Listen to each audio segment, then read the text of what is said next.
Thank you for tuning in to the Golden State Media Concepts Football Podcast, where we discuss the latest news, rumors, and games of the NFL and college football. As always, I'm Jeremiah. And I'm Anthony. And we're back again, guys. And how are you today? Good. How are you doing, buddy? It's I'm doing really well. It is really rainy. Yeah. Here in Northern California. Mm-hmm. And it's on a Friday. We have a lot to talk about today. We decided to do a free agency recap special. Right. So this is how we're going to play it out. We're going to discuss our favorite signings, teams that we thought improved the most, and teams that should have done more. And we're going to end the show off with a new segment called Good Idea, Bad Idea. Mm-hmm. So first, let's start off with our favorite signings. Well, I think my favorite signing, probably a little more underrated. Sure. But the reason why I like it is because they didn't sign him for a whole lot of money. Mm-hmm. That is Terrelle Pryor. Okay. I really do like Terrelle Pryor going to the Redskins on a 1 year, believe it was an $8 million deal. Just one of those, yeah. I like that. It's a very good bargain move. It's a prove-it deal. And you know, him making the transition to receiver last year, I'm really glad he finally did it because I thought when he was trying to be a quarterback, I didn't think he was very good, but I feel like he has too much of an athletic ability to not play in the NFL, so he finally did it, and he did really well. He drew over 140 targets. He had 77 receptions, had over 1,000 yards and 4 touchdowns. Mm-hmm. Maybe if he was on a good team, he would have done more. Maybe if he had a better quarterback, he would have done a whole lot more. Remember, he played with like 500 quarterbacks last year. Right. He's playing with Kirk Cousins in Washington. I think his numbers are going to improve. And, you know, this was a huge signing for Washington because this is a team that lost 2 1,000-yard receivers from last year, and Pierre Garçon and Deshaun Jackson. So I like the idea of Terrelle Pryor, Jamison Crowder, and Jordan Reed. They have a potential to be a really good offense in 2017. The thing with Pryor is I like the dude. I think he showed a lot as a receiver. It's just kind of a hard thing to know whether or not it's going to stay that way, right? Like maybe he just got numbers on a bad team, right? Which Washington's probably going to be not any better of a team, but like, you know, they're probably not going to make the playoffs. Well, he'll play with a better quarterback. He'll play with a better quarterback for sure, but it's hard to, you know, tell if he's going to be able to keep this up because you can have 1 year where you're great, but if you do it 2, 3, 4, 5, 6 years, that's when it's like, oh, okay, cool, you're actually a good player. Like you don't have to be Calvin Johnson, you just have to be, I mean, even someone like a Santana Moss who had a good career but was never like an elite receiver. If you can have that career for Terrelle Pryor, that's fantastic. For mine, it's something just like a little bit kind of around the same lines you are. It's kind of like under the radar thing, and it's assuming that he's going to be healthy because he's just literally got injured with Murray over in Minnesota. And he did a good job with Oakland. You know, last year he kind of split the carries a little bit, so he wasn't as good. But he's a 1,000-yard running back, and the reason why I like it the most is because you get Minnesota, who, without Adrian Peterson last year, were so bad. Like, it's one of those things where, like, I mean, you can hype up the whole team about, oh, Sam Bradford's going to be the guy that helps save us because you had to give a bunch of picks for him. Oh, you can, you know, the wide receivers, they'll be fine. Oh, the defense is great. Like, look at this defense. Pay no attention to everything else. Look at how good the defense is. Like, right, you can prop the team up like some kind of, like, son of LeVar Ball. You can make it to where it's just, like, all you're doing is trying to, like, prop up the defense. But the offense, not as good. At least with Murray, you give him a running back who's better than Asiata or anybody else that was on that team last year. So for that aspect, I really like it for them because if they thought they were basically a quarterback away, well, now you at least have a running back to go with it. So it's at least putting those pieces together to make a playoff run. Okay. I like the Latavius Murray signing, but I don't think he's going to be as productive as he would have been with the Raiders. It's because that O-line is just not the same. It is bad. It is bad. He's not going to have as good of a quarterback that he played with in 2016. I think it gives him a good shot to be a really good lead back because when he was in Oakland, they split time between three backs, between Murray, DeAndre Washington, and Jalen Richard. In Minnesota, he can be the guy because Jerick McKinnon, Matt Asiata are not anywhere near the running backs that the Raiders have. Mm-hmm. And speaking of the Raiders, I actually like what they did. They haven't really made a real big splash in free agency. They did a lot of more like mid-tier type of players. They signed Cordell Patterson, which is a move I like for them in the returning game. And I liked how they addressed the tight end position because I thought that was one of their weakest, positions on that team. And they got Jared Cook. Mm-hmm. Jared Cook has been looked at maybe among as potentially could be a top 10 tight end, but he hasn't got over that hump. He's finally playing with a good quarterback. He played with Aaron Rodgers, and his numbers weren't really all that great. And, Green Bay, they passed the ball a lot. But I think with Jared Cook going to the Raiders, it adds another weapon to the Raiders offense.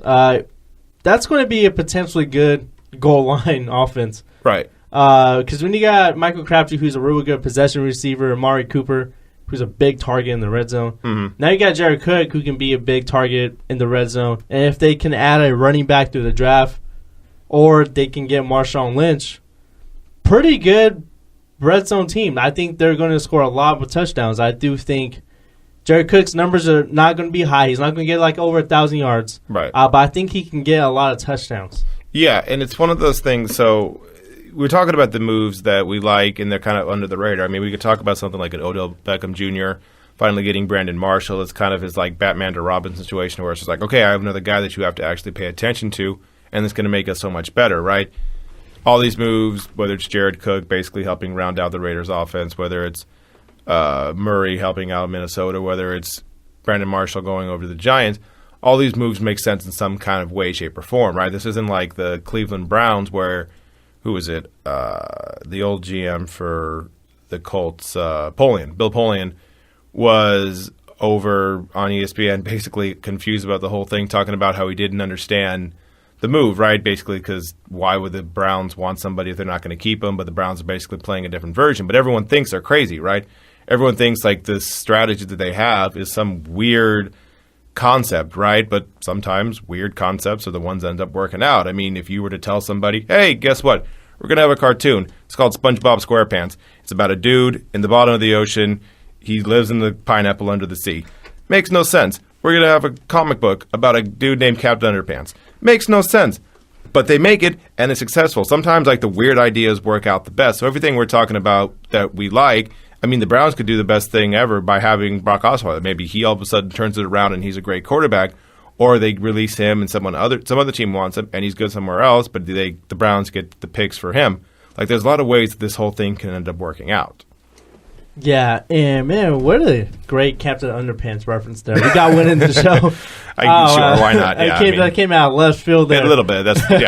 But you understand. My point is just things are weird, and sometimes weird things work. Yeah, I do like the Brandon Marshall signing. That is going to help out that offense so much. I like what the Giants did. Yeah, this offseason in free agency, they kept Pierre-Paul allegedly, even though he disputed it when it came out. They're doing these things that make sense, and they don't overspend on people, right? It's not like they're giving, I'm trying to think of some big names. It's not like they basically went after one of these Ndamukong Suh type defensive players and just we'll give you all the money, and then it never ends up working out. They're keeping their own players. They got Brandon Marshall, but it's not to a big contract, and these small little things that are potentially really beneficial for them. Yeah, and I still think they're not finished. Sure. I think the running back position is something they're going to address, whether that's free agency or the draft. I kind of thought they would have been interested in Adrian Peterson. Right. But apparently I guess they're not. Yeah. But I do like Paul Perkins there. I think he could be really good, running back. Yeah, the worst case scenario, he could be someone that, they rely on because he had a good end of the year last year. It's just, it depends on how much they actually want Peterson because teams seem to want him, just not at the price that he wants them to want him for. Yeah, it remains to be seen what happens to Adrian Peterson. We'll another signing I want to talk about is another tight end. Mm-hmm. That's Martellus Bennett going to the Green Bay Packers, and the Packers don't usually spend money on free agencies. Bennett signed a $21 million deal over 3 years. Mm-hmm. And I like the signing. He even said that, he was going to free agency as a Super Bowl champion. They overpay for Super Bowl champions. So, Martellus Bennett went in with that mindset that he was going to get overpaid because he was on Super Bowl champion. I don't know about him being overpaid. 21 over 3 years, that's like $7 million. It's not like ridiculous. It's not ridiculous. It's not Mike Glennon money. Right. So, being, Martellus Bennett, I do like this deal for the Green Bay Packers. Because he's coming from a great quarterback to another good quarterback. And Anthony, did you have something to say? No, I was just trying. You seemed like you stumbled a little bit over there. Like you had the idea and was like, "Oh, because you're showing me something." Yeah. The thing is with Martellus Bennett, he's clearly decided I want to play with good quarterbacks because it's more fun to play with them than it is to play with a Jay Cutler, who you never really know if he's going to have a good game or a bad game. He's basically decided, that it's something where, okay, cool, I want to play with Tom Brady. That was a lot of fun. Okay, let's go play with Aaron Rodgers. That seems like fun, too. Like, the next thing he's probably going to do is play with, like, Andrew Luck or something like that, right? He's just going to keep kind of doing that sliding scale of all these other kind of quarterbacks. Like, name a good quarterback. He's like, I don't care how much it costs to pay for you guys. I don't care what pay cut I have to do. I want to play with good quarterbacks because that seems like more fun, which I can totally understand because it's the whole thing of just like, do you want to have all the money or do you want to have some type of fun, right? Like, it's kind of a personal preference at this point, so I totally get what he's doing. Yeah, and I know I did stumble upon there a little bit, but let me get my thought out now that I officially know what I'm talking about. Sure. Okay, well, I did say that he's going to go from a Hall of Fame quarterback to a potentially Hall of Fame quarterback, and, this Green Bay Packers offense, they look a little bit more scary now. Martellus Bennett. I think Martellus Bennett's been more of the underrated players in the game. Mm-hmm. He is known for his mouth, though, I'm not going to lie. But he kind of backs up. I think he's honestly one of the – he's definitely a top 10 tight end, in my opinion. He's not going to get you over like 1,000 yards, even though he did come close to that in 2014 with Jay Cutler as his quarterback. Right. That's Jay Cutler, folks. And, he did only get like 700 yards. But he was on an offense that pretty much – pretty much had Gronk. Well, he was hurt most of the year, but pretty much like distributes the ball to literally everyone. Right. I actually think that it was a good thing for him to move on because with the Patriots getting Brandon Cooks now, I don't think there was anywhere for him to get any targets. Sure. So with Green Bay adding Martellus Bennett, it's scary because you got Jordy Nelson who really came back, Devontae Adams who emerged as probably a really top target. Randall Cobb, he was very inconsistent, but can be really good. I think Martellus Bennett can be a really great red zone target for Aaron Rodgers. Yeah, it's going to be a fun situation for him because, you forget about the fact that he's a good tight end. He has a good situation for him. He also doesn't seem to be very afraid of what to say. Like, he's just going to say what he wants to say. It doesn't matter. Like, he's going to be very outspoken and very out there kind of. It's just a new kind of way to go about it because everyone else there seems kind of scared, but he's just going to let it, just going to let it ride, Wu-Tang style. Like, let's just kind of go. We're going to say what we want, and if you don't like it, that's fine, but we're not going to change what we do. So hopefully he does well in Green Bay because I want to see him stay in the league for a little while and basically still him and his brother have the, wherewithal and ability to say what they want because once you become not as good of a player, you can't talk as much, but they're still, not the top of their position, but still pretty high up on that list. Did you just say Wu-Tang style? Wu-Tang, yes I did. What did you mean by that?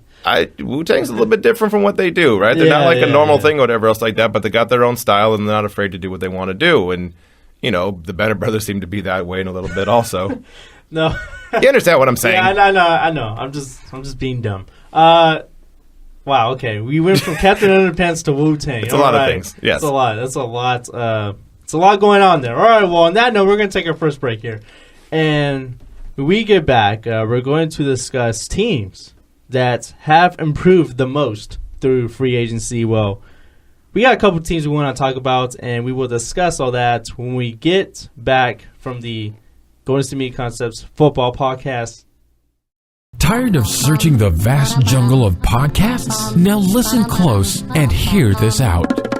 There's a podcast network that covers just about everything that you've been searching. Hey! The Golden State Media Concepts Podcast Network is here. Nothing less than a podcast bliss with endless hours of podcast coverage. From news, sports, music, fashion, cooking, entertainment, fantasy, football, and so much more. So stop lurking around and go straight out to the Golden State Media Concepts Podcast Network. Guaranteed to fill that podcast itch. Whatever it may be. Visit us at www.gsmcpodcast.com. Follow us on Facebook and Twitter, and download us on iTunes, SoundCloud, and Google Play.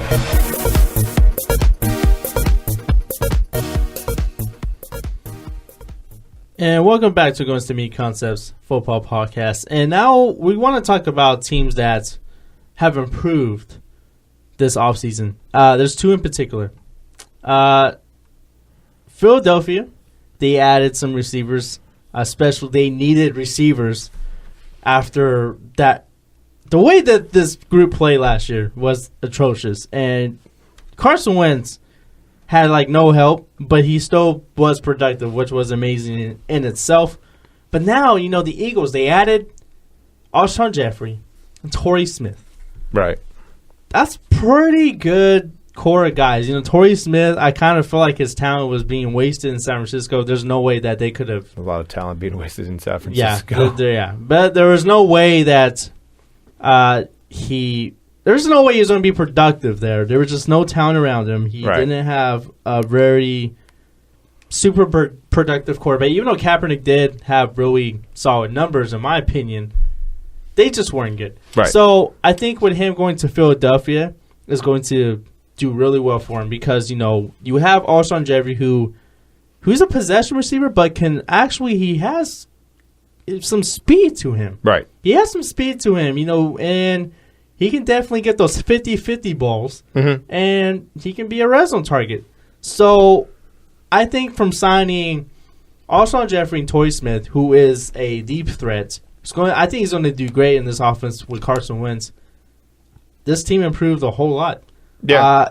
They needed to, especially with they're in a division with the Giants, who I think improved a lot too, and the Cowboys, who went 13-3 with two rookies. So they needed to make some moves to compete in this competitive division. Right. They were the one team in the entire NFC East that was kind of you were confused about, right? Because obviously the Cowboys, whether they're good or not, they're always going to be one of the number one teams to talk about because it's the Cowboys, it's Jerry Jones, it's all that type of stuff like that. Washington, you have a quarterback situation where they don't know if they love him or not. They just kind of have him around. And even the Giants, it's New York, technically New Jersey, but you have the Eli Manning thing where the Manning family are basically the Kennedys of the NFL. You have all these different scenarios. What just happened? Oh, no. Sorry. ESPN update. Sorry about that, y'all. And so you have the situation where the Eagles were the one kind of – they were the other team in the division, right? Because you had a rookie quarterback. You didn't know if he was good. You had wide receivers who weren't good because Jordan Matthews was the number one guy, and he was dropping balls left and right. So it was kind of a weird – they were the fourth team relevancy-wise in the NFC East, right? You could have all these other – comparisons, whatever, they're like the Skechers with the shoes. You have Nikes, Adidas, all these other things. Under Armour even has shoes, and you got Skechers in the kind of corner that are just kind of there. Philadelphia was just kind of there off into the corner, but now they actually have some wide receivers that can help out, right? Carson Wentz, probably the best thing about him last year, like you said, was how well he did with the least amount of talent on that team, right? He was still a pretty good quarterback throughout the year. He was able to show that, if you give him talent, he probably can do a lot better than he was, and he was still pretty good with what he was doing last year. So that's at least a positive thing going forward. And now, like you said, with somebody like Alshon Jeffrey, who maybe not the best receiver in the league, but probably like a top 10 to 15 wide receiver in the league. And Torrey Smith, not necessarily like a great receiver, but somebody for one specific job, really, really, really good at it. Like he's something that like if you want him to have, slant routes and everything else like that, or bubble screens, not the same, but the go route, got you. So for that part, he's really good at that. Yeah, and another team, it's crazy how this team got better. The New England Patriots, I think they won the offseason. It is so, I think it's unfair. Wow. This is like kind of like the equivalent of a super team in the NBA. This is how it is. And they got guys like Stephon Gilmore, who they signed to I didn't even expect them to sign that type of contract because they don't sign guys like that. They do not. Stephon Gilmore, I think he's going to thrive well. I think he needed a change from Buffalo. He just wasn't going to do well there. I don't even think he was. He looked like he was unhappy to me. And of course, they got Brandon Cooks, who is probably the best receiver on this team, and especially the best receiver that Tom Brady has played with since Randy Moss. He has that type of skill set. He has speed. He's not as good as Randy Moss, but Brandon Cooks can be a really great receiver in this league. And he's only 23. So. And they still have, at least for the meantime, Malcolm Butler. Malcolm Butler, exactly. And then, the Patriots added Dwayne Allen as the second tight end in this offense. They added Coney Ealy in the trade. Yep. And then they were able to re-sign Dante Hightower. Yep. So for cheaper than what the Jets and Steelers apparently wanted to sign him for. Exactly. So I think they're the big winners of the offseason. And another signing that they made I like is Rex Burkhead. Right.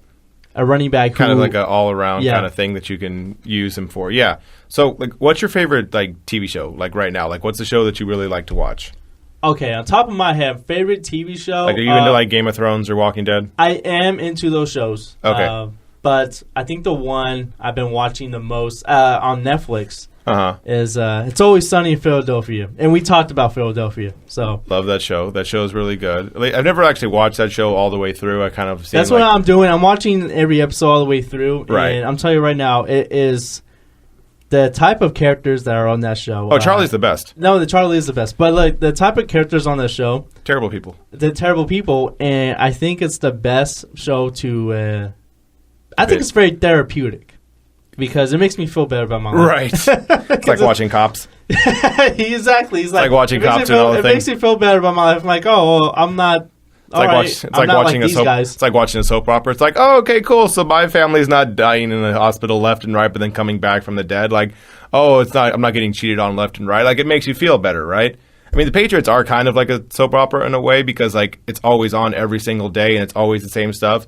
Patriots are always winning the division. They're always basically in contention every single year. It doesn't matter what the team is. Doesn't matter who the wide receivers are. Doesn't matter who the defensive player is. It's just kind of a situation where you see them. They're winning. It happens all the time. Used to at this point. Doesn't matter who they bring in. They're solid. They get through the year. They're going to be at least in the AFC Championship game. And if they win the Super Bowl, another ring for Brady. This is kind of how it goes for them. It's kind of a monotonous thing that we watch every single year, but it's impressive if nothing else, man. I think the biggest soap opera is the NFL. I think that's basically... And did you just drop a General Hospital reference? Well, no, I don't. Soap opera in general, the soap operas and everything else like that. But I mean, the Patriots, they win all the time. It's the same thing every single time. It's okay, cool, soap operas are on again. Every single day they have it. My grandma used to watch it all the time. Well, she still does. With Days of Our Lives. And when I was little, I would watch it with her, and I got into it for a little bit. And then, you can get into these things, but it's kind of the same thing. Oh, I'm dating this one person. Oh, she's in the hospital. Oh, she has amnesia. Oh, she came back. But you still get into it every single year. You still get wrapped up in it. The Patriots, every single year. Yeah, they're probably going to win the division. And then they do, and then they win the Super Bowl, and it's oh, wow. You kind of expect it, but at the same time, it's still pretty amazing. Well, oh, man, I forgot what I was going to say. So, we're going to move on here. And I think we're going to take... You want to take a break? All right, we'll come back. Excuse me. Oh, we'll be back right in a second. We're going to get a couple more things as far as NFL goes, a little more surprises that we didn't expect to happen in the offseason. We'll be right back in the Golden State Media Concepts Football Podcast.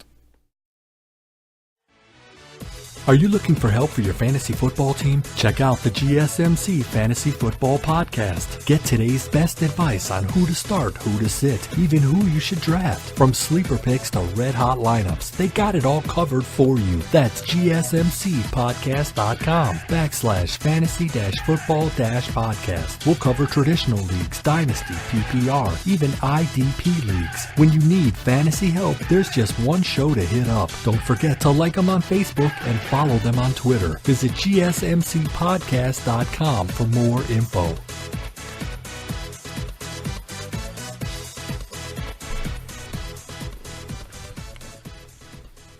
And welcome back to Golden State Media Concepts Football Podcast. And we talked about teams that, improved the most. We talked about our favorite signings and free agency. I want to talk about the teams that I thought should have done more. I'm going to go with the LA Chargers. It's still weird saying that, Los Angeles Chargers. Yeah. But they haven't done a whole lot. I just felt like this was a team that really needed to make a splash in free agency, and they haven't done anything.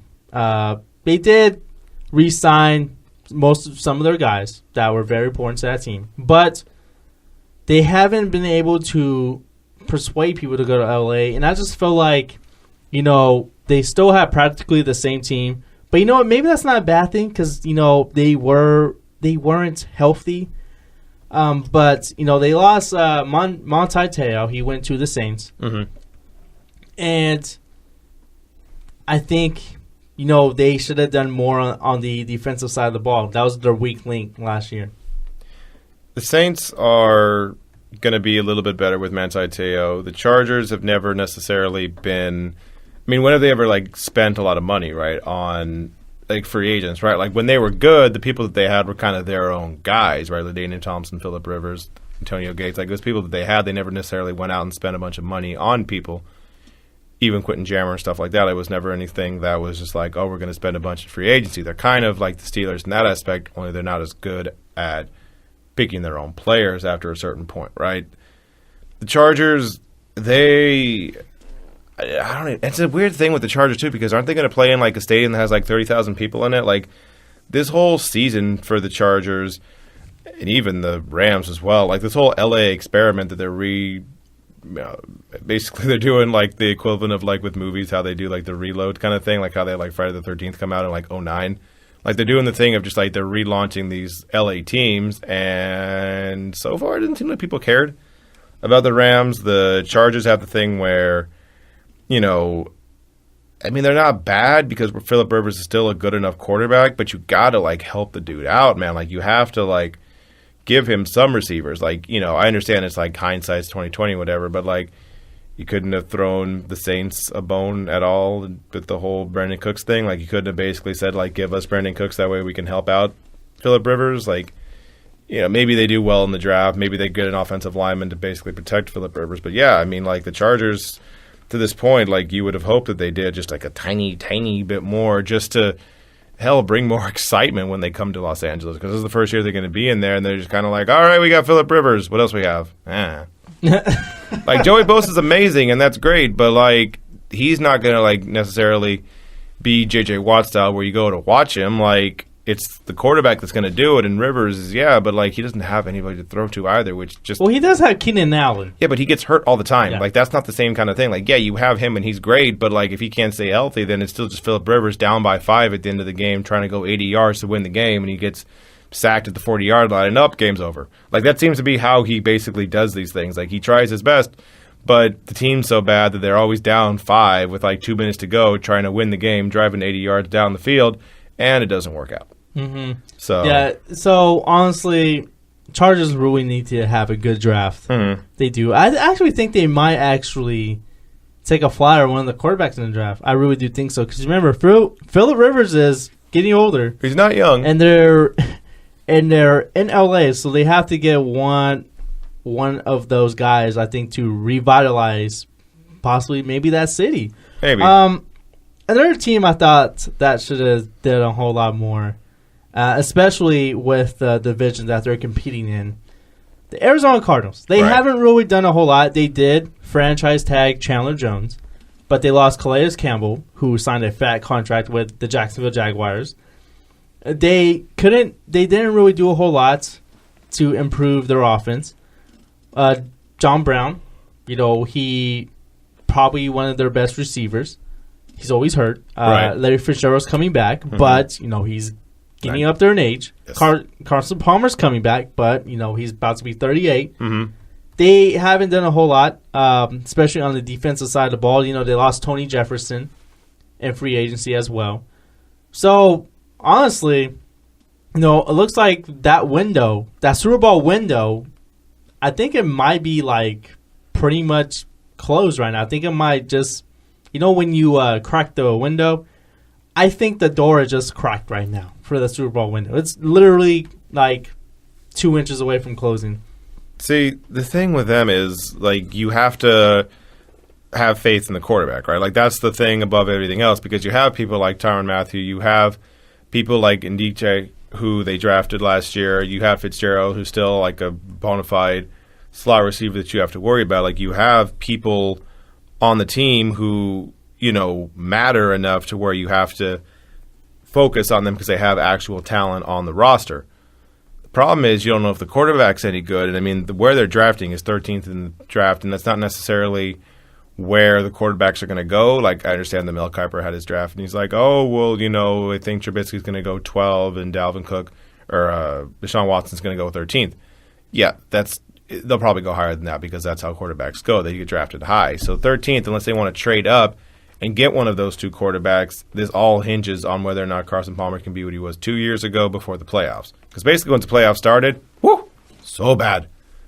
And then this year, we're no, it's fine. Yeah, he had a bad year, but everything will be fine. And then, nope, dynamite goes boom, team's bad, and now all of a sudden we're basically assuming that they're not going to be as good of a team when if they have a quarterback that can be any kind of competent. If they all of a sudden to go after Tony Romo, or they decide to tell the Patriots, all right, man, look, you win whatever you want, give us Garoppolo, then all of a sudden they could be back in the NFC Championship game, right? It just, one guy can basically swing this whole thing for them potentially. Yeah, and when I talk about teams that feel like should have done a whole lot more, there's a lot of teams I feel like they should have done a whole lot more, but there's so much cap space to go around. But you know what? We got to start a new segment here. I want to play a game. Okay. Anthony. All right, Saul. The reason why I want to do it today, it is Friday. I want to end the Friday, and I want to end the weekend show, well, the show leading to the weekend, right, on a very good note. And maybe a fun note, too. So, Fun right. Friday. It's Fun Friday Fun here. Friday. So, we're going to play a little game called Good Idea, Bad Idea. I'm going to ask 3 questions, or Anthony can ask me 2 questions, whatever how we did this. I think I'm asking the questions today. Okay. So let's go. I got 3 questions, and we're going to discuss if it's a good idea, bad idea. Right. All right. Okay. Ready? Yeah, go. Cool. All right. All right. So it should be fun. Should the Browns draft a quarterback in the first round? No. You didn't even finish the question. Sorry, that was just like a reflex with the Browns. Should Okay. the Browns? No. Good idea. Okay. So should the Browns draft a quarterback in the first round? Yeah, good idea or bad idea?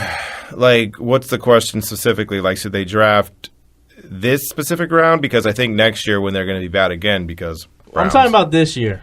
This year, no. Because even at the 12th pick? Even the 12th pick. The reason why I say that is because there's not – next year allegedly has, some good people in the draft, right? Sam Darnold, Jake Browning, people like that who you have high hopes for. Now, maybe that, goes down a little bit if they do bad this year.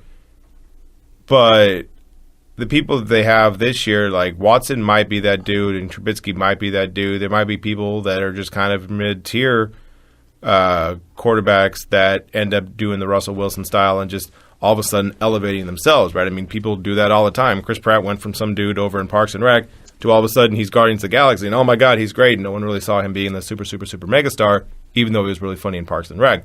You can have things where people all of a sudden come out of the blue.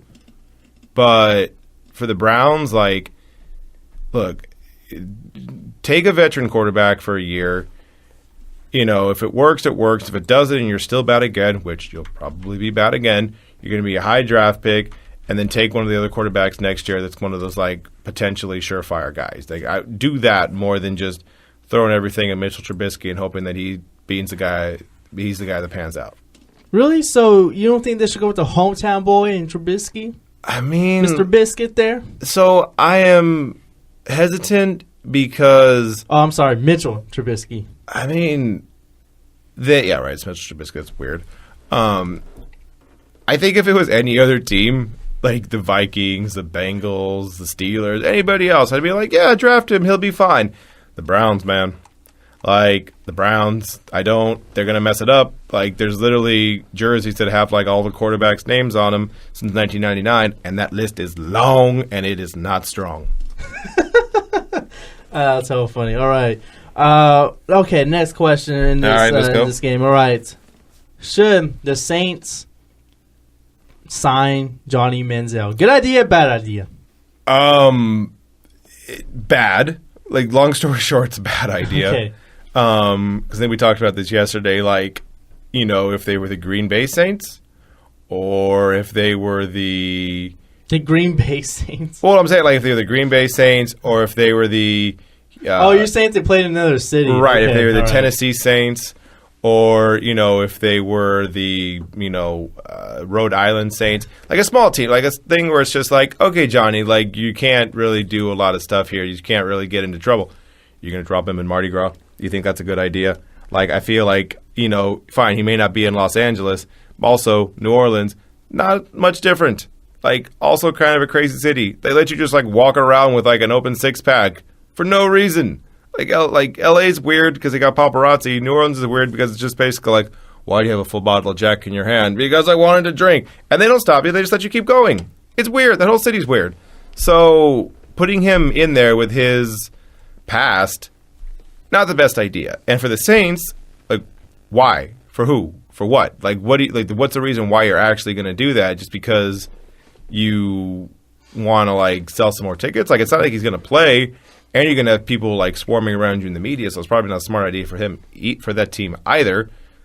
The only reason why it would help is because he's the backup, and clearly the backup, and you basically spin it as he's going to watch, he's going to basically be a guy that just kind of shadows Drew Brees and learns how to be professional. That's the only positive way you can spin this for him, and I don't know if that balances out everything else. I'm going to go the opposite. I think it's a good idea. Okay. I think he could be a really good, capable backup, especially for Drew Brees, and especially that type of offense. I think he can learn to play in the pocket from Sean Payton. I think Sean Payton, you know, we've seen all the success that he had. Sean Payton, you know, the Saints haven't been good on defense, but you can argue that they've been great on offense, and I think that's a part to Sean Payton there. He's been a really good, you know, quarterback guy. And I know he has Drew Brees. I know that. But we saw how this team played that 1 year when Sean Payton was suspended. They just were a different team. Sure. But, you know, getting back to Johnny Manziel here, he can learn from Drew Brees. You know, he can learn from Sean Payton. You know, he doesn't have to start because I think Drew Brees has at least 2 to 3 good years left in him. Right. And, you know, you might have to change your offense around for Johnny Manziel. But, you know, I think this is a type of coach that can play to his strengths. So speaking, I think it would just be fun to see Johnny Manziel play in the preseason in the Saints uniform. I mean, yeah, no, it would be fun. I can't argue with that. But I do agree that the New Orleans is not the best city for him. Right. Yeah. All right. So, Anthony. Yeah.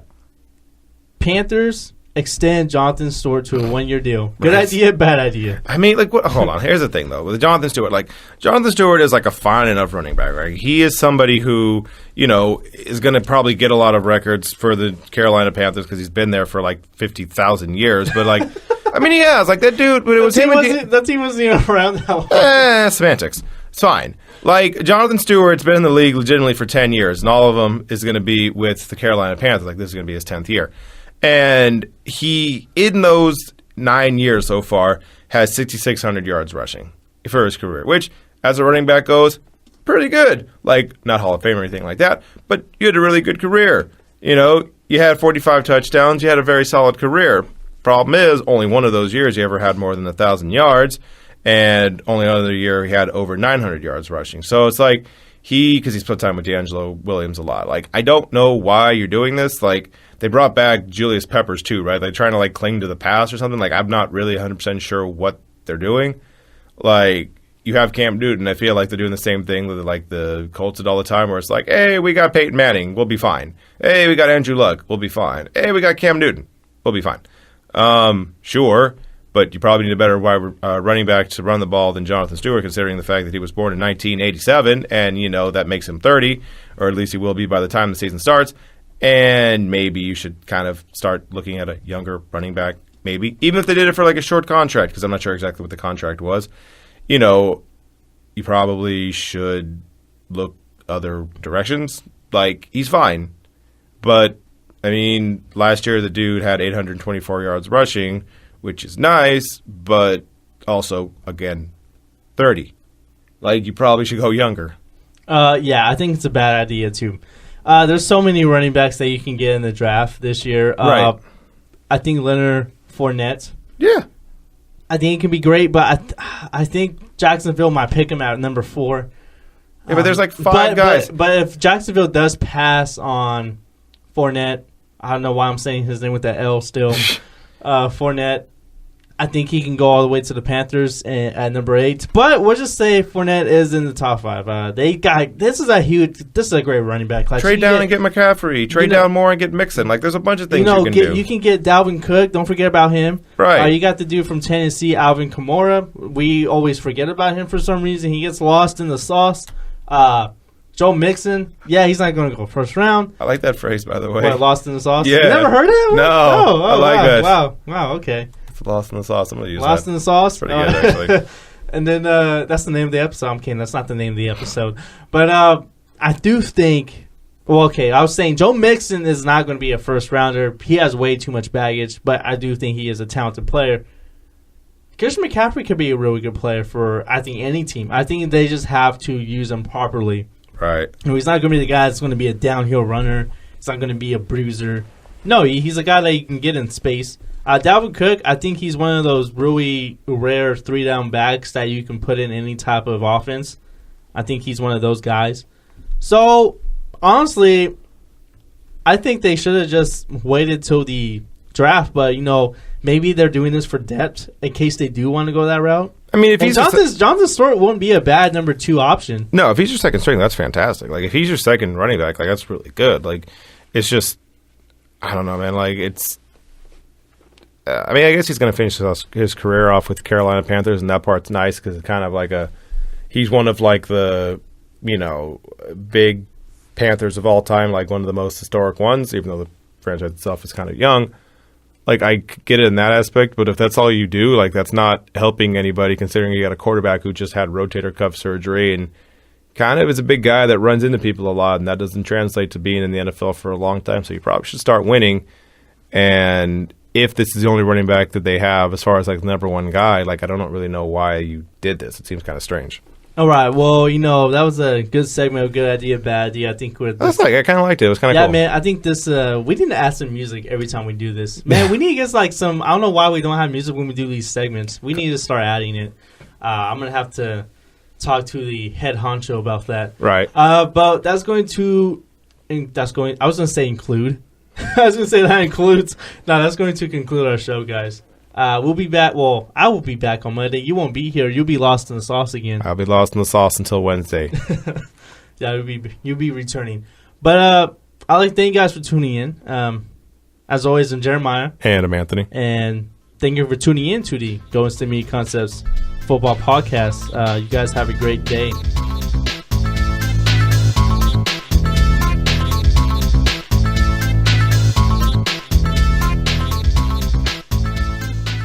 You've been listening to the Golden State Media Concepts Football Podcast, part of the Golden State Media Concepts Podcast Network. You can find this show and others like it at www.gsmcpodcast.com. Download our podcast on iTunes, Stitcher, SoundCloud, and Google Play. Just type in GSMC to find all the shows from the Golden State Media Concepts Podcast Network, from movies to music, from sports to entertainment, and even weird news. You can also follow us on Twitter and on Facebook. Thank you, and we hope you have enjoyed today's program.